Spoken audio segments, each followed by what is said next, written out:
Open আছে। 2 নম্বরে কোরআন তেলাওয়াতে, কোরআন তেলাওয়াত যদি করতে মজা লাগে, ভালো লাগে, পড়ে যাচ্ছেন আরও স্বাদ লাগছে। আর এই স্বাদ পাওয়ার জন্যে কোরআনের 10টা হক আছে, এই হকগুলো জানতে হবে। মানে কোরআন বুঝে পড়লে সবচেয়ে ভালো হয়, কোথায় কি আল্লাহ বলছেন। যদি দেখেন যে কোরআন পড়তেই যাচ্ছেন, কয় পারা পড়েছেন খবরই নাই, কত রাত গেছে খবর নাই, তাহলে বুঝতে হবে আপনার বা আল্লাহর মাঝের দরজাটা কি আছে, ওপেন আছে। আর আপনি যদি কোরআন খুললেন আর তাড়াতাড়ি বন্ধ করে দিলেন, ব্যাস, তাহলে বুঝতে হবে ওইখানে বন্ধ আছে। তো বন্ধ থাকলে কি আর আল্লাহর সান্নিধ্য লাভ করা যাবে? যাবে না। 3 নম্বরে কি জিকির আজকার, যেটা আলোচনা আজকে আমরা করেছি, জিকির আজকার। জিকির আজকারে যদি আপনার এমন হয় যে জিকির করতে আসেন, একটা তো লিমিটেড আছে, কিছু সময় যে নামাজের পরে 100 বার, কিন্তু অন্য সময় তো এটা আনলিমিটেড। লা ইলাহা ইল্লাল্লাহু ওয়াহদাহু লা শারীকা লাহু লাহুল মুলকু ওয়া লাহু আলা কুল্লি শাইইন কাদির, হয়তো সকাল সন্ধ্যা 100 বার, এরপর আনলিমিটেড। কতবার যে পড়েছেন তসবিহ নিয়ে না, পড়তেই আছেন, আপনি পড়তেই আছেন, মজা লাগতেছে। কারণ জিকিরের মাধ্যমে কি হবে, আল্লাহর সঙ্গে আপনার একটা হবে সম্পর্ক। তাহলে বুঝতে হবে আপনার দরজা ওপেন আছে। আর তাতে ক্লোজ করছেন না, মানে ওখানে কি রয়েছে, ক্লোজ আছে। ওকে, একটা প্রশ্নের উত্তর দিয়ে শুরু করব। এক ভাই আমাকে নামাজের আগে প্রশ্ন করেছেন, তালাক ফাইনাল করার আগে যে পদক্ষেপগুলো নিতে হবে, একেবারে ধিসমিসের আগে, ফাইনাল করার আগে 9টা পদক্ষেপ রয়েছে। কয়টা?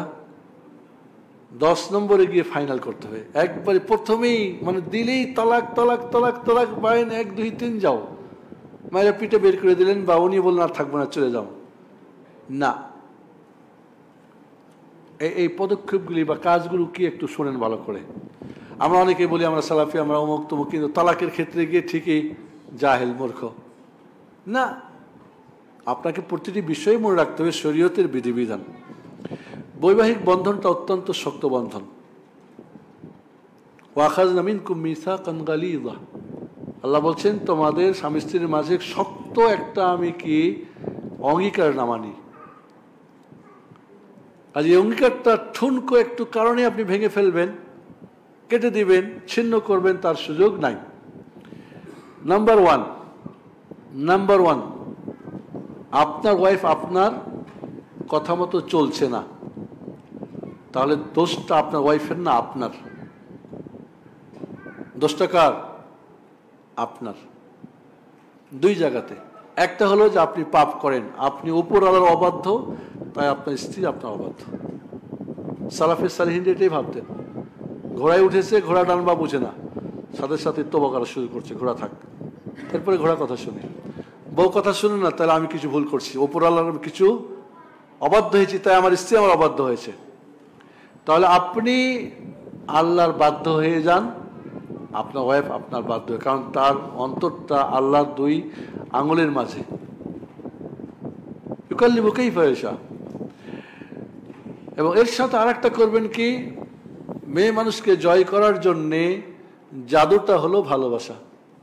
কোনো পৃথিবীর সবকিছু দিয়ে কোনো নারীকে জয় করা যাবে না, ভালোবাসা দিতে পারলে সে জয় হবে। আপনার ভালোবাসায় কমতি আছে, ঘাটতি আছে, আপনি একবারও বলেন আই লাভ ইউ, একবারও বলেন না যে তোমার অমুক তমুক, আপনি রোমান্টিক না। এবং স্বামী স্ত্রীর মাঝের সম্পর্কটা কবরে যাওয়ার পর্যন্ত, যদি 80 বছরের বুড়া বুড়ি হয় তবু রোমান্টিক থাকতে হবে। চলতে ফিরতে উঠতে বসতে দুজনের সম্পর্কের শুধু কাজে না, মুখ দিয়েও বাস্তবতায় ফুটাইতে হবে। আচ্ছা, এইটা যদি করি আমরা, তালাক হবে না বন্ধ হয়ে যাবে? কি বলছিলেন আপনারা, বলেন একটু। এটা তো আপনার প্রতি দায়িত্ব, আপনার ফরজ। আপনি শুধু ওই উপরে চাপাই দিচ্ছেন, শ্বশুরের বেটির উপরে, ওই দুর্বলের উপরে। দোষটা তো আপনার কমতি। এবং বর্তমান যুগে এই সমস্যাগুলি বেশি, পাপও বেড়ে গেছে, ভালোবাসাও কমে গেছে। ওই হারাম ভালোবাসা বেড়ে গেছে, কিন্তু পবিত্র ভালোবাসা কমে গেছে। নাম্বার 2, ছোটখাটো ভুল ভ্রান্তি দেখেও দেখবেন না, কিছু ছাড় ছুট দিবেন যেখানে দেওয়ার সুযোগ আছে। ছাড়ই নাই, একেবারে আপনি শক্ত না, এটা করা যাবে না। কিছু কথা আপনাকে শুনতে হবে, শুনুক, একটু সবুর করেন।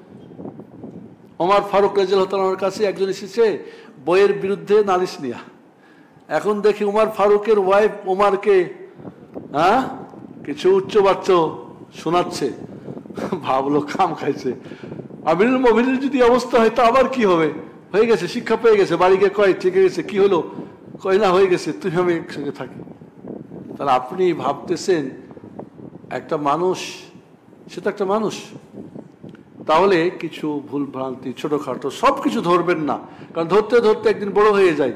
এবং কিছু বিষয়ে ছাড় দিবেন। হয়তো রাগটা বেশি, কিন্তু খুব ভালো পাক করে। নেগেটিভ দেখবেন না, সব পজিটিভ দেখবেন। আশা আংতা ক্রোশে খারাপ মনে করেন ওইটাই তোমার জন্য ভালো। তাহলে শুধু নেগেটিভ দেখি, নেগেটিভ মানে ওর কতগুলো নেগেটিভ সব জমা করছেন। আমি কাউন্সিলিং করি তো বলে যে একটা পজিটিভ বলো, কিছু বলতে পারে না। আমি বললাম যে আপনি বিয়ের পর থেকে হোটেলে খান, তাই না? তাই না, কোথায় খান? বলে বাড়িতে। বাড়িতে খান মানে তার তাহলে পাকটা ভালো? হ্যাঁ পাকটা ভালো। একটা হাসি দেওয়া বলে পাকটা ভালো। ওর তালাক দেওয়া শেষ, জান। এরপর আর কি কি পজিটিভ আছে 10টা পজিটিভ লিখে নিয়ে আসবেন। লেখেন, বউকে ওয়াইফকে বলি আপনি 5টা পজিটিভ লেখেন আপনার হাজব্যান্ডের, হাজব্যান্ডকে বলি আপনার বই লেখেন। ওখানে ফাইসলা শেষ। কয় না ঠিক আছে, সমস্যা নেই। আপনি খালি নেগেটিভই ভাবেন। এবার আমরা জাতি নেগেটিভ বাংলাদেশ। হাজব্যান্ডকেও বলবো, ওয়াইফকে বলবো, আপনি একে অপরের নেগেটিভ দেখবেন না, পজিটিভ দেখবেন। আপনার স্বামী খুব কড়া, তবে আপনার দায়িত্ববান, সে আপনার হেফাজত করে, তার গায়রাত আছে, আপনার যখন প্রয়োজন তা দিয়ে যেতে পারে। খালি রাগটাই দেখলেন। রাগী মানুষরা সৎ হয়, রাগী মানুষরা কি হয়? কর্মঠ হয়। রাগী মানুষরা কি হয়? দায়িত্ব পালনের অগ্রগামী হয়। বিভিন্ন জিনিস আছে। 3 নম্বরে নসিহা করেন। নসিহা করেন, তাকে বুঝান, দেখো এটা ওটা। নিজে না পারলে অন্যকে দিয়ে করেন, কোনো শেখকে দিয়ে ফোন করান, কথা বলেন, দেখবেন নসিহা করলে ইনশাল্লাহ অনেক ভালো কাজ হয়। 4 নম্বরে দোয়া করেন। দোয়া করেন, দোয়া হলো সবচেয়ে বড় হাতিয়ার। হাজব্যান্ড ওয়াইফের জন্য সমস্যা থাকলে হাজব্যান্ড ওয়াইফের জন্য, ওয়াইফ হাজব্যান্ডের জন্য দোয়া করেন। ক্ষমা করে দিবেন, ক্ষমা করে দিয়ে দোয়া করবেন যে আল্লাহ ওরে ভালো করে, এ করো করো, দেখবেন ঠিক হয়ে যাবে ইনশাল্লাহ। এটা কঠিন। আল্লাহর কাছে আপনি সমস্যা কি করলেন? আপিল করলেন। ওইখান থেকে ওখানে আপিল করলে কি বাদ হয়ে যাব? না। এরপরে যেটা 5 নম্বরে, সবুর এবং শুকুর ছাড়া দাম্পত্য জীবন হয় না। সবুর করতে হবে এবং শুকরিয়া করতে হবে। দুইজনের মাঝে সবুর এবং শুকুর ছাড়া কোনো দাম্পত্য জীবন থাকবে না, ভাঙবেই। এটা করবেন। 6 নম্বরে, এরপরও কাজ হয় না, সমস্যা। তাহলে আপনার হাজব্যান্ডের পক্ষ থেকে একজন বিচারক, ওয়াইফের পক্ষ থেকে একজন বিচারক, 2জন বিচারককে বসবে, শুনবে, তারা ফয়সালা করবে। নিজেরা ফয়সালা করলে হবে না, মানবে না, না হবেই না, এক্ষুনি তালাক দাও, আমাকে দাও না, আমি এক্ষুনি ফাঁসি দিলাম, না হলে এক্ষুনি আমি এই যে ছুরি ধরলাম।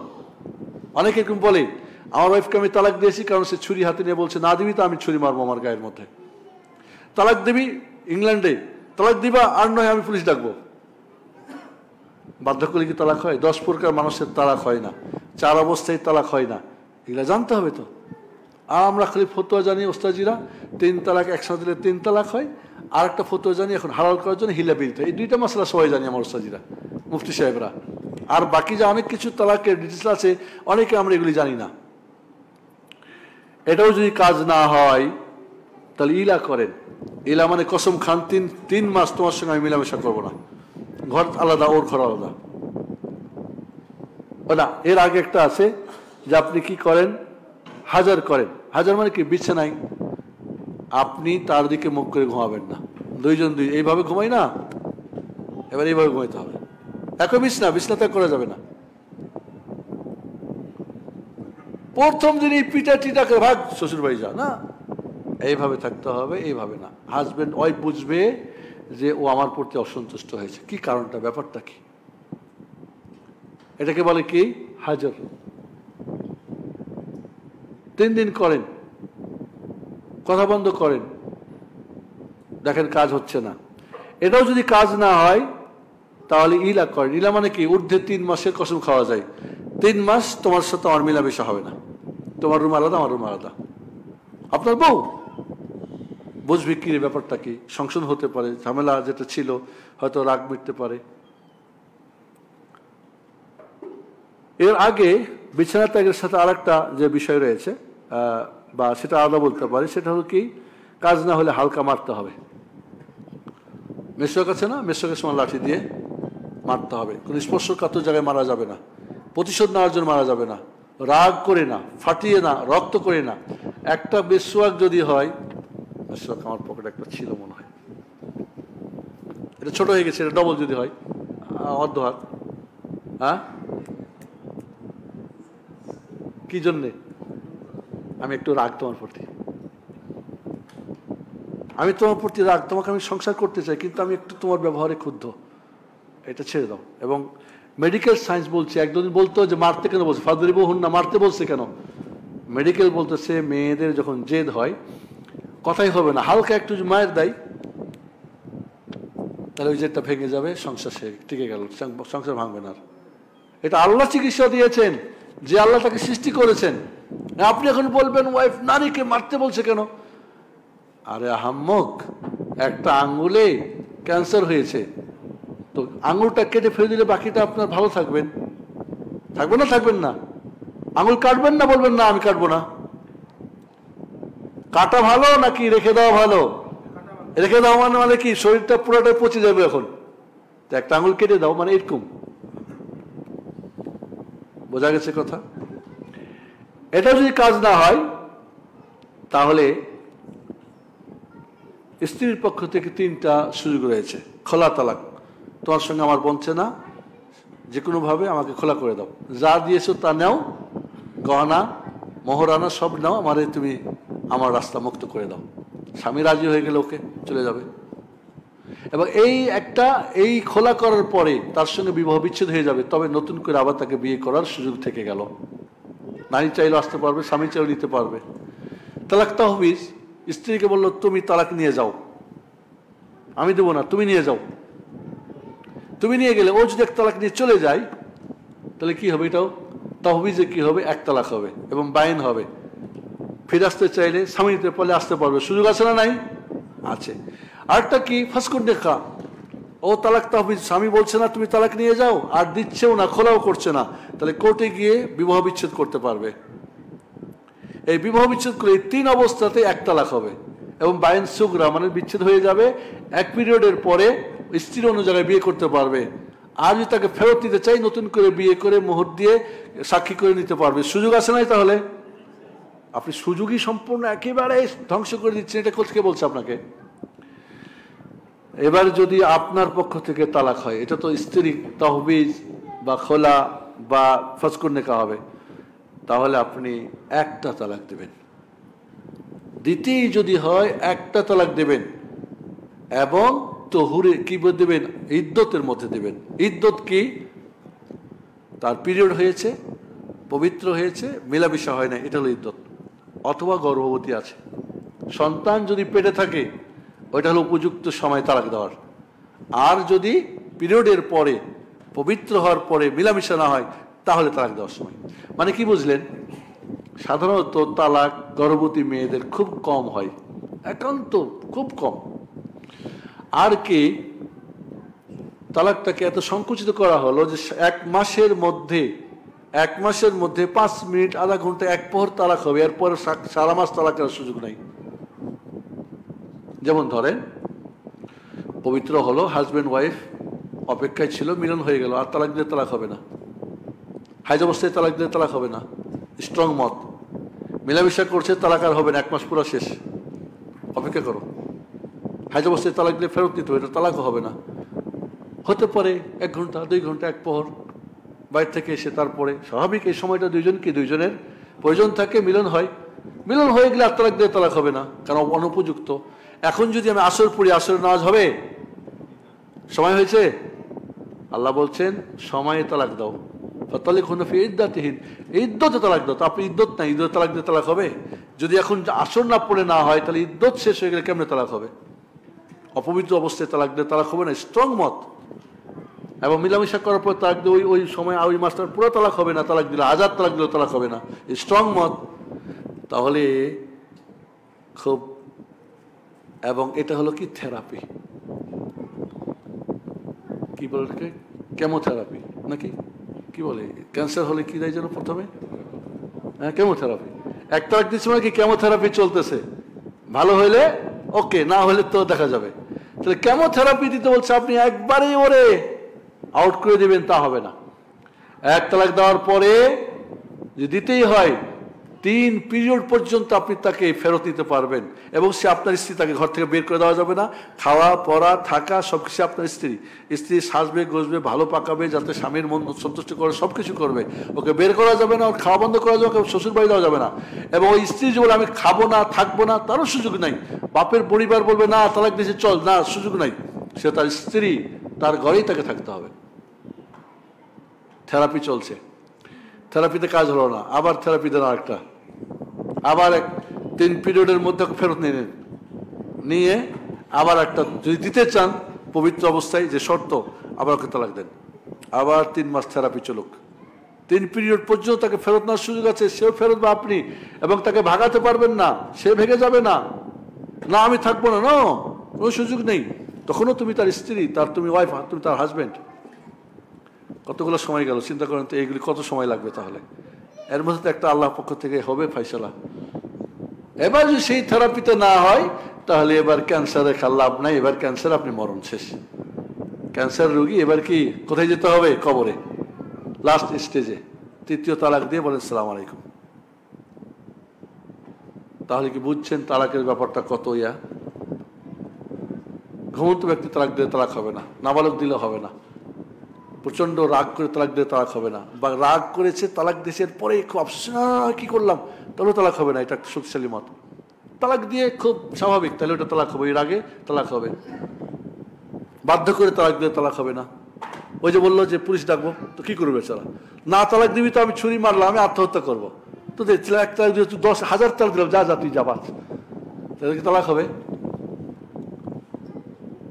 তাহলে বিষয়গুলি আমাদেরকে বুঝতে হবে। তালাকের ব্যাপারটা অত্যন্ত গুরুত্বপূর্ণ একটা বিষয়।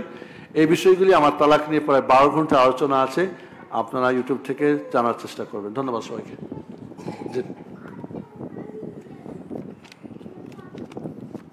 কি বুঝছেন তালাক? এবার বুঝছেন? ওই 2 মাসালার মধ্যে থাকলে হবে না। 3 তালাক 3 তালাক, 3 তালাক একসাথে দিলে 3 তালাক হয় না। 3 তালাক একসাথে দিলে 3টা হয় না। হাইজ অবস্থায় তালাক দিলে তালাক হয় না। মিলামেশা করছে পবিত্র, তালাক হয় না। কঠিন রাগ, ওই যে 4 অবস্থায় তালাক হয় না বলছি না, কঠিন রাগ, হিতাহীন জ্ঞান নাই, অথবা রাগ করেছে অনেক, হিতাহীন জ্ঞান ছিল, কিন্তু তালাক দেওয়ার পরে আফসোস কি করলাম, না আমি তালাক দিই, না আমি বলি নাই, না হয় নাই, না হবে না, এই কাউকে বলবো না, এরকম আছে না একটা, তাহলে এটাও হবে না কিছু, মানে এটা একটা মত, শক্তিশালী মত। বাট তালাক দিয়েছে স্বাভাবিক। আচ্ছা, তালাক হবে না মূর্খ ব্যক্তির। তালাক বললে তালাক হয়, সে জানে না। তালাক মানে কি বিবিকে একটু সাবধান করা, কয় মাসে একটা করে দিই, 1 মাস ঠিক থাকে, এরপর যখন পাক হয় আরেকটা দিই, কেন? কয়েকটা ঠিক থাকে, না হলে ঠিক থাকে না। এইটা দিলে কি হয় নাকি, বিচ্ছিন্ন হয় নাকি? কে বলছে? তো এরকম চাইলে তালাক হবে নাকি? জানেও না যে তালাক। বেশিরভাগ তালাক রাগের মাথায় হয় এবং পিরিয়ডকালীন হয়। রাগ যখন থাকে এক বেকুফ, আর ওর যখন পিরিয়ড থাকে তখন সে কি শারীরিক মানসিক ভারসাম্যহীন। শতকরা 95টা তালাক হয় হাইজ অবস্থায়, এবং তালাক হয় 99টা মূর্খদের পক্ষ থেকে। তালাক মূর্খদের কাছে না, এটা তো আল্লাহটা কি মূর্খ দিয়ে হয় নাকি? হ্যাঁ। আমি ইস্তেখারা করার বিষয়ে সঠিক হাদিস জানতে চাচ্ছিলাম। একটি বিষয় নিয়ে আমি কিছুদিন ধরে চিন্তিত। হঠাৎ ইস্তেখারা করার বিষয়টি আমার মাথায় আসে, এখন আমি কি করব? নিজের ইস্তেখারা নিজেই করছি, কিন্তু একসাথে আমি একজন হুজুরের ইস্তেখারা করে আমার জন্য দোয়া করে দেন। এখন এই বিষয়টি নিয়ে কি ইসলাম কোনো নিষেধাজ্ঞা রয়েছে নাকি জায়েজ আছে? ইস্তেখারা নিজেরটা নিজেই করতে হবে। ইস্তেখারার আগে হলো ইস্তিশারা, পরামর্শ করা। যে বিষয়টা করতে চাচ্ছেন, বিয়ে করবেন, তালাক দেবেন, সফর করবেন, বাড়ি করবেন, জায়গা কিনবেন, তাহলে একজন ভালো এই ব্যাপারে অভিজ্ঞর সঙ্গে পরামর্শ করেন। পরামর্শ হয়ে গেলে এরপর ইস্তেখারা করবেন। ইস্তেখারা মানুষের সাথে, ইস্তেখারা আল্লাহর সাথে। ইস্তেখারা মানে আল্লাহর কাছে কল্যাণ, যে আল্লাহ এটা কল্যাণ হলে দাও, না হলে বন্ধ করো। ইস্তেখারা 2 রাকাত নামাজ পড়বেন, পড়ে আপনি ইস্তেখারা দোয়া পড়ুন, আল্লাহ নাস্তাগফিরুকা বিইলমিকা ওয়া আস্তাগফিরুকা বিকুদরাতিক, এই দোয়াটা পড়বেন। এটা পড়ে ঘুমাইতে হবে, রাত্রে হয়তো তা না, 5 ওয়াক্ত নামাজে করেন, একবার দিবেন না, যতবার করতে থাকেন। ইস্তেখারার মাধ্যমে যেটা হবে, আপনার এই কাজটা যদি কল্যাণ হয় সহজ হবে, অকল্যাণ হয় তো কঠিন হবে, এমনি কেমনি বাদ হয়ে যাবে। ওকে, কিছুই বুঝতে পারতেছেন না, কি করব? স্বপ্নও দেখতে পারেন, স্বপ্নটা মুবাশশিরাত হতে পারে, স্বপ্নই দেখতে পারেন কথা না, হতে পারে স্বপ্নে দেখতে পারেন যে মেয়েটাকে বিয়ে করবেন, দেখছেন তাকে নিয়ে আপনি উমরায় চলে গেছেন, হজে আছেন, উমরাতে আছেন, তাহলে ভালো, পজিটিভ মনে হচ্ছে। দেখলেন যে আপনাদের ঘরে একটা ফুটফুটে সন্তান হয়েছে, 2 জনের, খুব আনন্দে আছেন, মানে কি পজিটিভ দেখা যাচ্ছে, এরকম হয়, আছে না? কিছুই মনে হচ্ছে না, এর জন্য হুজুরের দিয়ে ইস্তেখারা করবেন এর কোনো সিস্টেম নাই। যারা করে যে হুজুরে, এরা ব্যবসায়ী। যদি ইস্তেখারা অন্য দিয়ে করা হতো, মদিনার কোন সাহাবী ইস্তেখারা না করে রাসূলের কাছে করে নিতেন। সাহাবী বলছেন জাবের বিন আব্দুল্লাহ যে রাসূল আমাদেরকে ইস্তেখারা শিখাতেন, যেমন সূরা ফাতিহা, সূরা নাস শিখাতেন। তো রাসূল শিখাতেন, হুজুর কইরা দেন, এর মানে হুজুর কি বালা হুজুর, ওহ কি বালা হুজুর, আমার ইস্তেখারা কইরা দিয়েছে। আহাম্মক হুজুর, আহাম্মক, আপনিও আহাম্মক। ইস্তেখারা কিছু বুঝতে পারতেছেন না, কিন্তু আপনাকে একটা সিদ্ধান্ত নিতে হবে, সিদ্ধান্ত নিয়ে নিয়েছেন। ওলামারা বলছে ইস্তেখারা করে যে সিদ্ধান্ত নেবে, যদি ভুলও হয়ে যায়, আল্লাহ তাকে লজ্জিত করবেন না। অনেকে বলে কিছু বুঝতে পারি না, দরকার নেই, আপনি সিদ্ধান্ত নিয়ে ফেলছেন, আল্লাহ আপনাকে লজ্জিত করবেন না। বোঝা গেছে এবার?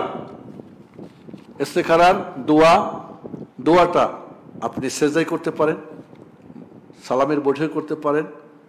শেখ বিন বাজ রাহিমাহুল্লাহ বলছেন আপনি সালাম ফেরার পরে মুখস্থ না হলে দেখে দেখে পড়তে পারেন, ঠিক আছে? ওকে। সূরা ইয়াসিন নিয়ে কোনো আমল আছে কি? আমল থাকলে বলবেন। সূরা ইয়াসিনের ফজিলতে যত হাদিস এসেছে বেশিরভাগ জাল এবং জয়ীফ, কোনো বিশুদ্ধ হাদিস আসে নাই। তবে নর্মাল যে কোরআনের নেকি আছে, ফজিলত আছে, সেটা তো সূরা ইয়াসিনের ফজিলত আছে। আমার একটা বই, চমৎকার ছোট্ট একটা বই আছে, কোরআনের ফজিলত আমল, থাকলে কোথাও সুযোগ হলে নেবেন। যেগুলো ফজিলত এবং আমল সাব্যস্ত সেগুলি উল্লেখ আছে, যেগুলি নাই সেগুলি কিছু না করে দেওয়া, আর বাকি যেগুলি নাই তো নাই। এই ছোট্ট বইটা পড়লে বুঝবেন কোনটার কি খাস আম ফজিলত কি, খাস ফজিলত কি, আর যেগুলি নাই। এই সূরা ইয়াসিন নিয়ে দেখেছি শিয়াদের অনেক বাড়াবাড়ি আছে, আর ওই শিয়া থেকে সুফি, সুফি থেকে সুন্নি, এখন যেহেতু সিন্নি খাওয়া সুন্নি। এত বড় কেন? ফরজ রোজার কাফারা কি, কাফারা না, এর বিধান কি? ৭৬ বছর বয়স্ক একজন পুরুষ গত রমজান মাসের পূর্বে জন্ম কি জানু হাতের রিং বসানো হয়। আচ্ছা, প্রথম ও দ্বিতীয় রোজা রাখেন কিছু, 2টি রোজা, কিন্তু 28টি রোজা ডাক্তার নিষেধাজ্ঞার কারণে থাকা হয়নি। পরবর্তী 6 মাস পরে রোজা রাখার নিয়ম ছিল কিন্তু গত 9 জুন সোমবার তিনি ইন্তেকাল করেন। ইন্না লিল্লাহি ওয়া ইন্না ইলাইহি রাজিউন। এখন পরিবারের কি করণীয়? যদি শারীরিক অক্ষমতা হয়, শারীরিক অক্ষমতা মানে বুড়ো বুড়ি হয়ে গেছে, পারে না রোজা রাখতে, অথবা এমন অসুখ স্থায়ী যেটা ভালো হওয়ার কোনো চান্স নাই, তাহলে ফিদিয়া দিবে। প্রতিটি রোজার 1.25 কেজি করে চাল দিয়ে দিবে, এর সাথে যদি ডাল দেয়, মানে একটু কারি দেয় ভালো, নাহলে সমস্যা নেই। আর যদি অস্থায়ী হয় রোগটা, তাহলে তিনি রোজা ভেঙে দিবেন, পরবর্তীতে তিনি করবেন। কিন্তু দেখা গেল অস্থায়ী, কিন্তু এখন হয়ে গেল স্থায়ী। অস্থায়ী ভেবেছিলেন, তাহলে স্থায়ী যেহেতু হয়ে গেছে তার রোগটা, ফিদিয়া দিয়ে দিবেন। আর এমন যদি হয় যে রোজা ভেঙেছেন অসুস্থর কারণে, সুস্থ হয়েছে, ভালো হয়েছে, সুযোগ পেয়েছে, কিন্তু আর সেটা কাজা করে নাই, তাহলে যদি মারা যায় তাহলে এই রোজাগুলি তার ওলি যারা, আত্মীয় স্বজন যারা, তারা কাজা করে দিবে। তারা কি করবে? মাম্মা তাও আলাইহি সিয়াম ফালিয়াকদানহু আলিয়ুহু, তার পরিবারের যারা দায়িত্ব তারা করে দেবেন ইনশাআল্লাহ। বর্তমানে প্রেক্ষাপটে সবচাইতে জরুরি জিহাদ কোনটি, আর আমাদের করণীয় কি? মাগরিবের পর আপনাকে দাওয়াত দিলাম, চলে আসবেন ইনশাআল্লাহ। মাগরিবের পরে আসবেন, আপনার উত্তর পাবেন। জনাব, চেয়ারে বসে নামাজ পড়া কি সঠিক জানাবেন? সাল্লি কাইমান, রাসূল বলছেন দাঁড়িয়ে নামাজ পড়ো। ফাইলাম ইসতাতি ফাজালিসান, না হলে বসে পড়ো। ফাইলাম ইসতাতি ফাআলা যাম, তাহলে কাত হয়ে পড়ো। না পারলে ইশারাতে পড়ো, তাহলে দাঁড়িয়ে, না পারলে বসে, না পারলে শুয়ে, না পারলে ইশারাতে। কয়টা অপশন হলো? এখন বসে পড়তে বললেন যে বসাটা কেমন? আমি নিচে বসে, আপনি বসতে হলে নিচে মাটির মধ্যে বসে পড়বেন, ঠিক আছে? করে এই যে ভাই বসছেন চারজানু হয়ে আসন করে বসে পড়বেন, এটা নিয়ম। যদি আপনি হচ্ছে তাহিয়াতুর মতো পড়েন তবু সমস্যা নাই। এখন আপনি বসে পড়তে পারেন, কিন্তু আমি বয়স হয়ে গেছে, আমি বসে থাকতে পারি না, আমার কোমরে শক্তি নেই, আমাকে একটু হিলান দিতে হয়, ঠিক আছে? তাহলে এখন বলবেন চেয়ারে, চেয়ার ছাড়া কি সম্ভব? চেয়ার না, তাহলে বলবেন না চেয়ারে নামাজ হবে না, তাহলে তো আমি বাড়িতে পড়বো। তো বাড়িতে পড়লে যাতায়াতের নেকি পাপ ঝরে যাবে, মর্যাদা বাড়বে, জামাতে কি 25-27 গুণ নেকি কে দিবে? মুফতি সাহেব দিবে? ওটাও তার ওজোর। তাহলে যে চেয়ার মাটিতে বসতে পারবে সে চেয়ারে বসে পড়বে, সেটা বাড়িতেই হোক আর ঘরেই হোক। অনেকে দাঁড়িয়ে থাকতে পারে, রুকু করতে পারে, সেজদা করতে পারে না, তাহলে দাঁড়িয়ে নামাজ পড়বে, রুকু করবে, সেজদার সময় বসে যাবে। আচ্ছা, আমি দেখেছি অনেকেই ভুল করে, অনেকেই সেজদার সময় টেবিলের উপর সেজদা দেয়, বালিশের উপরে দেয়, অনেকে দেখেছি হাতের উপরে দেয়। নাও, আপনি বসে নামাজ পড়ছেন, হাত দুইটা এভাবে থাকবে, রুকু করবেন। রুকু যদি আপনি করতে পারেন একটু, সেজদা একটু করতে পারেন, রুকু একটু উপরে করবেন, সেজদাটা লাস্ট করবেন। আপনি হাত হাঁটুর উপর রেখেই করবেন, এইভাবে ওইভাবে না, বা বালিশের উপরে না, ঠিক আছে ইনশাআল্লাহ? তাহলে আপনি যদি না পারেন তাহলে চেয়ার আপনার জন্য অপশন। চেয়ার কেউ পারল না, এখন শুয়ে পড়তে চাচ্ছে, বসে না, শুয়ের রুগী, কিন্তু তাকে মসজিদে নিয়ে আসার লোক আছে, ঠিক আছে? ওনার জন্য কি আছে, বাড়িতে পড়তে পারবেন, কিন্তু না, মসজিদে এসে উনি জামাতে পড়তে চাই। মসজিদ কমিটিকে ভাগাই দেবেন, এই বেটা তুমি শুইবা কোথায়, শোয়ার ব্যবস্থা করে দেন, শুয়েই জামাতে পড়ুক, না দেবেন না? সুযোগ আছে, হয়তো তার লোকজন আছে, কারে করে বা হুইল চেয়ারে করে নিয়ে আসতে পারবে, এরপর শুয়ে শুয়ে পড়বে, পড়তে দেন না। এই যে আসবে যাবে এবং শুয়ে জামাতে পড়বে, নাকি হবে না? হবে না। তো এই জন্য মাসালাটা আমার মনে হয় আমরা ওই একখান জেনে ফতুয়া দিয়ে অনেক বড় করে, আসলে সবটুকু জানা দরকার। আমার হজ করার টাকা নেই, ওমরা করার টাকা আছে, ওমরা করতে কাবা পৌঁছার পর কি আমার জন্য হজ ফরজ হবে? না, হবে না। ওমরা করতে লাগে 1.5 লাখ টাকা, হজ করতে লাগে 10 লাখ টাকা, সামর্থ্য লাগবে তো। আমাদের দেশে একটা কথা আছে যে হজ ওমরা করলেই তার উপর নাকি হজ ফরজ হয়ে যায়। না, এখন মক্কা থেকে হজ করতে হলেও 15,000 রিয়াল লাগে। এবার তো মক্কা থেকে, মক্কার যাদের পারমিট নাই সবগুলোকে বাইর করছে, আর যাদের পারমিট নাই ঘরের মধ্যে বন্ধ, বের হলেই ধরো। এবং 15টা না 14টা দেশের ভিসা বন্ধ করে দিয়েছে। কাদের জানেন? যারা এই হজ মৌসুমে, যেই দেশের নাগরিকরা হজ মৌসুমে পারমিট ছাড়া হজের ময়দানে ঢুকছে, তাদের পুরা দেশের কি করছে, ভিসা বন্ধ করে দিয়েছে। 14টা না 15টা দেশের। চিন্তা করেন কত বড় ভালো ওই লোকটা, আমাদের হাজি হওয়ার কত শখ, আমাদের লোকজনের এখন ভিসা বন্ধ হয়ে গেছে। বেআদব, নামাজ পড়ে না, হজ করার জন্য খুব ব্যস্ত। জাকাত ফরজ না হলে কি জাকাত দেয় কেউ? তো হজ ফরজ হয়নি, আপনি কেন চেষ্টা করতেছেন? দেশে ফেরত আসলে তো আর যেতে পারবো না, ওইখানে থাকতেও পারবো না। থাকা যাবে না, সময়ের মধ্যে ফেরত আসবে, আবার ওখানে থাইকে আপনি ধরা খাবেন, পরে হজ করবেন, সেটাও তো ঠিক না। ওকে, আর আছে প্রশ্ন? ইসলাম একটি ভারসাম্যপূর্ণ জীবন ব্যবস্থা, আর এই জীবনের গুরুত্বপূর্ণ একটি বিষয় হচ্ছে বিয়ে। তবে বৈবাহিক জীবনের কখনো কখনো তালাক বিচ্ছেদের প্রয়োজন দেখা দেয়। দিনদার মানুষদেরকেও দেখা যায় হঠাৎ করে তাদের স্ত্রীকে তালাক প্রদান করেন। তালাকের বিষয়ে ইসলামী শরিয়া কী কী ধাপ বা ধারাবাহিকতা বজায় রাখতে, হ্যাঁ এই প্রশ্নটাই আমাকে নামাজের আগে এখানে আসার আগে আমাকে ভাই বলছিলেন, সেটা উত্তর আমি দিয়েছি। তালাক বিষয়টাই স্পষ্ট ইনশাল্লাহ। আপনাদের কারোর কোনো সমস্যা থাকলে ফোন দেবেন আমাকে ইনশাল্লাহ। স্ত্রীকে না জানিয়ে দ্বিতীয় বিয়ে জায়েজ আছে? স্বামীর আর্থিক অবস্থা ভালো না, প্রথম স্ত্রীর ভরণ পোষণ পূরণ করতে পারছে না, দ্বিতীয় স্ত্রীর সম্পদের লোভে বিয়ে করেছেন। বাহ, তো ভালোই তো হলো। দ্বিতীয় স্ত্রীর সম্পদ নিয়ে এবার আপনাকেও দিবে বড় আপা, বড় স্ত্রীকেও দিবেন, তো ভালো তো আলহামদুলিল্লাহ, সচ্ছলতার জন্য। অনুমতির প্রয়োজনে তো সম্মতি হওয়া দরকার। অনুমতির প্রয়োজন নাই, তবে সম্মতি হওয়া দরকার যে আপনাকে জীবন যৌবন দিয়েছে, ছেলে মেয়ে হয়েছে।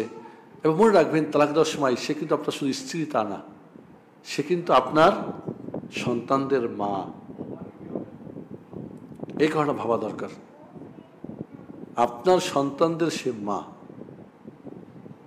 এবং আপনার বাড়ির সবচেয়ে হেডমিস্ট্রেস। হেডমিস্ট্রেসকে ভাগাই দিলে কি স্কুল চলবে? কি বলেন, হেডমাস্টারকে ভাগাই দিবেন, চলবে নাকি? স্কুলটা ভালো হয়ে যাবে। তাহলে আমরা বললাম পজিটিভ ভাবি না, খালি নেগেটিভ ভাবি। তোর জন্যে আমি বলবো যে এরকম বিয়ে লোক দুনিয়ার পার্থক্য কোনো কারণে তো বিয়ে না, বিয়েটা তো আসলে প্রয়োজন হলে একমাত্র ইসলাম যেখানে একাধিক বিয়ে করা হারাম, অন্য কোনো ধর্মে একাধিক বিয়ে করা হারাম না। ফাইন কিফতুম আল্লাহ তাআদিল ফাওয়াহিদা। আপনি এখন পাইবেন ছোট বউয়ের সম্পদ, আর হের কাছে আর বড়টা বাদ হয়ে যাবে, আপনার জন্য বিয়ে করা হারাম। আপনি ইনসাফ করবেন না, আপনার জন্য বিয়ে করা হারাম। কে বলছে আপনাকে বিয়ে করতে হবে? এর আগে বলছিলাম কিছু এখন যুবক বের হয়েছে, সালাফি মিডিয়া, কি বিয়ের মানে বউ দেখতে গিয়ে বলে আমি দ্বিতীয় বিয়ে করতে চাই, তুই রাজি কিনা? আমি আহাম্মক, রাসূল কি কাউকে বলেছেন যে আমি দ্বিতীয় বিয়ে করবো, তুমি রাজি আছো কিনা? এটা কোথায় পাচ্ছ তুমি? যাকে নিয়ে তুমি সংসার করো, বা একটা ওয়াইফ, একটা মেয়ে, সে তো তার সব কিছু দিয়ে তোমার সাথে সংসার করতে চাই, তাকে তুমি প্রথম দিনই দিচ্ছ, ঘা দিচ্ছ যে আমি আরেকটা বিয়ে করব। আরে প্রয়োজন থাকলে করো, তুমি একাধিক করো, সমস্যা কোথায়? তাহলে স্ত্রীকে না, প্রথম স্ত্রীকে না জানিয়ে বিয়ে করা যায়, অনুমতি ছাড়াও বিয়ে করাও যায়। তবে যেহেতু আপনি বিয়ে করছেন সুখী হওয়ার জন্য, একজন সুখী করার জন্য, আসলে কি সুখী হতে দিবে? আসলে কি হতে পারবেন? এই জন্য ব্যাপারটা খেয়াল করা দরকার। আর বলবো অনুমতি দেন, শর্ত করে দেন যে হ্যাঁ দ্বিতীয় স্ত্রীর টাকা পয়সা আমারও দিবা, আমার তো ভরণ পোষণ ঠিক মতো করতে পারছে না, তাহলে সমস্যা নাই, শর্ত করতে পারেন হয়তো। আলহামদুলিল্লাহ বলেছেন তোমরা শুক্রবার নেশাগ্রস্ত অবস্থায় নামাজের ধারে কাছে যেও না, সূরা নাহাল আয়াতে বলেছেন সুকারান বা নেশাগ্রস্ত অবস্থায় মধ্যে রয়েছে উত্তম খাদ্য গ্রহণ করো, তাহলে কিভাবে কোনটা মানব? ইমাম তাবরী কি এই আয়াতের ব্যাপারে এইভাবে নিশ্চিত হলেন? তিনি কি ওহী প্রাপ্ত ছিলেন? নেশাগ্রস্ত অবস্থায় মদ প্রথমত বলা হয়েছে মদ তোমরা পান করিও না, মদের মধ্যে লাভের চেয়ে ক্ষতি বেশি। এই পর্যায়ে কিছু সাহাবা একরাম সচেতন, মদ হারাম করে বাদ করে দিলেন। এরপরে বললেন ওয়ালা তাকরাবুস সালাত ওয়া আনতুম সুকারা, নেশাগ্রস্ত অবস্থায় সালাত পড়বে না। তারপরে কিছু মানুষ ভাবলো যেটা খায় নামাজ পড়া যাবে না, বাদ দিলেন। এরপরে থার্ড স্টেপে মদ হারাম হয়ে গেল, ইন্নামাল খামরু ওয়াল মাইসিরু ওয়াল আনসাবু ওয়াল আজলামু মিন আমাদি শাইতান ফাজতানিবু। এখন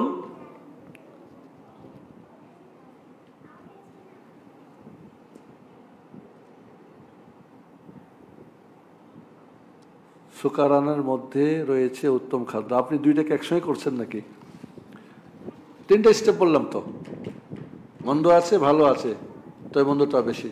তাহলে ভালো যেটা আছে তো বাদ হয়ে গেছে, পরে বাদ। জানি না আপনার প্রশ্ন কি, বুঝি নাই। নফল ইবাদত অজুহাতে যদি সূরা কাফ তেলাওয়াত কারণ করে কোনো সন্তানের পরামর্শ চাই।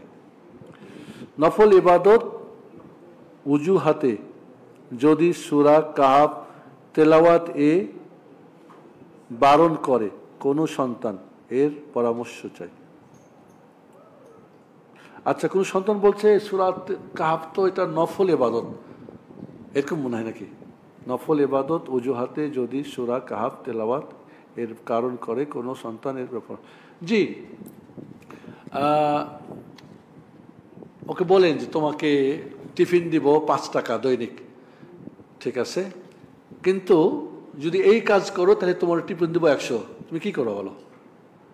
বলবো অতিরিক্ত যেহেতু 95 টাকা নিব না। বাদ। ওই সন্তানকে বলে নিবে না? নিবে না?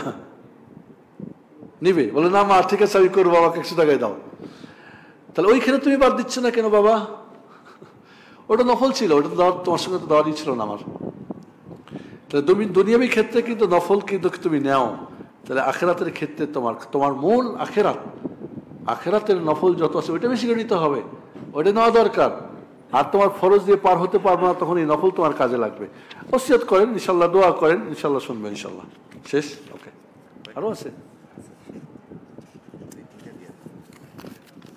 ওয়ালাইকুম আসসালাম রহমতুল্লাহ। রিজিক কি নির্ধারিত? রিজিক কি শুধুমাত্র টাকা পয়সা? আপনার একটা সুন্দরী সৎ স্ত্রী তো রিজিক, চোখ দুইটা রিজিক, কান দুইটা রিজিক। রিজিক মানে দান। এই পুরা বডির মধ্যে যা আছে বিক্রি করলে কত দাম এখন বর্তমানে? আপনার দাম কত জানেন? কয়েক কোটি টাকা হইতে পারে। তাহলে আপনি বলছেন রিজিক না? রিজিক তো সুস্থ বিবেক রিজিক। এই যে আপনি সহি আকীদা মানহাজ গ্রহণ করেছেন, রিজিক। অনেক বড় বড় আলেমরা বিদআতের মধ্যে ডুবে আছে, ওটা রিজিক না? যে কোনো কল্যাণ সেটা আপনার রিজিক। হ্যাঁ, রিজিক নির্ধারিত। এটা আল্লাহ আপনার জন্মের আসমান জমির সৃষ্টির 50 বছর আগে লিখছেন, আবার ওইটা পেটের মধ্যে লিখছেন রূহ পোকার সময়, আবার প্রতি বছর লাইলাতুল কদরে প্রতি বছরটা দিয়ে দেন। হ্যাঁ, রিজিক নির্দিষ্ট। তবে এই রিজিক বাড়ে এবং কমে। পাপ করলে রিজিক কমে, নেকি করলে বাড়ে। যেরকম আত্মীয়তার সম্পর্ক দান করলে বাড়ে। হ্যাঁ, তাহলে আপনি রিজিক বাড়ে, নির্ধারিত আছে। তবে ওটাও লেখা আছে যে আপনি করবেন এবং বাড়বে, করবে না তো বাড়বে না, ওইভাবেই আল্লাহ দিয়ে রাখছে, আল্লাহ ভালো জানেন। আমাদের সন্তান কয়টা হবে সেটা কি পূর্বে নির্ধারিত?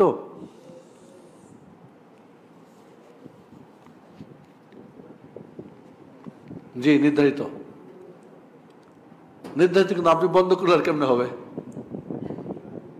আপনি বন্ধ করে দিয়েছেন মানে কি? তাই তো এটা আসবে না, নির্ধারিত করা আছে। জি, কার হবে? ইয়াহাবু লিমান ইয়াশাউ ইনাসা, কাউকে আল্লাহ মেয়ে দেন। ওয়াইহাবু মান ইয়াশাউ যুকুরা, কাউকে ছেলে দান করেন। আও ইউযাউযুহুম যুকরা ওয়া ইনাসা, কাউকে ছেলে মেয়ে উভয়টা দেন। হ্যাঁ, আও ইয়াজআলু মান ইয়াশাউ আকীমা, কাউকে বন্ধা বানান। চারটাই আল্লাহর হাতে। ছেলে দিবে না মেয়ে দিবে, উভয় দিবে, কি দিবে, সবই আল্লাহর হাতে। অতএব নির্দিষ্ট করা আছে ইনশাআল্লাহ। কাজে আপনি মায়ুস হবেন। অনেকে বাচ্চা কাচ্চা হচ্ছে না, কয় আমার ভাগে লিখে রাখছে আল্লাহ হবে না। কেমনি জানেন? আপনি ভাগ্য খুলে দেখছেন? 86 বছর বয়সে ইব্রাহিম আলাইহিস সালামের সন্তান হয়েছে না? জাকারিয়া আলাইহিস সালাম চুল পেকে গেছে, ওয়াস্তাল আলা রাসু শাইবা, আল্লাহ আমি তো বুড়ো হয়ে গেছি। যখন মারিয়ামের দেখে বদ্ধ ঘরে খানা আইছে, তখন চিন্তা করছে আরে বদ্ধ ঘরে খানা হইলে এই বুড়ো বয়সে আল্লাহ দিবেন। ইয়াকিন জন্মিছে, আল্লাহ কাছে চাইছে, সাথে সাথে পাঠাই দিয়েছে ফেরেশতা। হ্যাঁ হবে।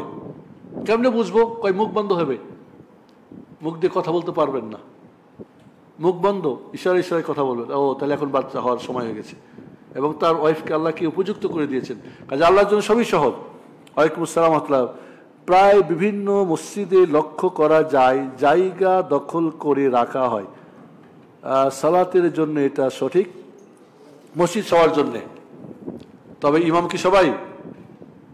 ইমাম কি সবাই? তাহলে ইমামের তো দখল থাকবে। মুয়াজ্জিন সবাই নাকি আপনারা?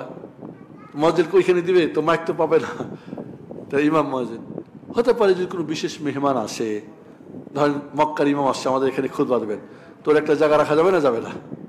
সম্মান করে, উনি জবরদখল করতে পারবেন না, উনি নিজে দখল করতে পারবেন না, কিন্তু কেউ যদি তাকে দেয়, সম্মান করে, সেটা সুযোগ আছে ইনশাআল্লাহ, সেটা সুযোগ আছে। তবে নর্মালি দেখা যায়, আল্লাহ মাফ করুক, আমি এক জায়গায় মসজিদে আমাকে ডাকছিল খুতবা দেওয়ার জন্য, তারাই খুব অনুরোধ করছে। ওখানে যাওয়ার পর আমি যাই না যে এই জায়গাটা মোতাওয়াল্লির, তা আমি ওইখানে কিছু ছিল না, আমি বসে গেছি কোরআন পড়তেছি। খুতবার সময় আমাকে ইমাম সাহেব বলেন খুতবা দেন, মোতাওয়াল্লি বলে না তুমি খুতবা দাও। ইমাম বলছে তুমি খুতবা দাও। তো আমি শান্ত হলাম, মুরব্বী মানুষ, খুতবা উনি দিলেন, উনি খুব হয়ে গেলেন আর কি। আমি বসে আছি সামনে, এখন তো খুতবা, তার মুখে কোনো কথাই বাইর হয় না। তো যাই হোক, নামাজ কালাম হয়ে গেল। পরে আমি কিছু বলি না। আমার এক ভাগিনা ছিল সাথে, আমাকে ইশারা করতেছিল যে বুড়ার একটু দিই, ও মানে দেওয়ার মানুষ আর কি। আমার পাশে ছিল, ইশারা করতেছে যে দি বুড়ার একটু উত্তম মাধ্যম দিয়ে যায়। তাই বললাম দাদা, তোর একটা পড়লে বুড়া মরে যাবে, পরে তোর আবার বিচার হবে, কেস হয়ে যাবে। এরকমটা তো জায়েজ নাই। ওকে, সুবহানাকাল্লাহুম্মা ওয়া বিহামদিকা আশহাদু আল্লা ইলাহা ইল্লা আনতা আস্তাগফিরুকা ওয়া আতুবু ইলাইক।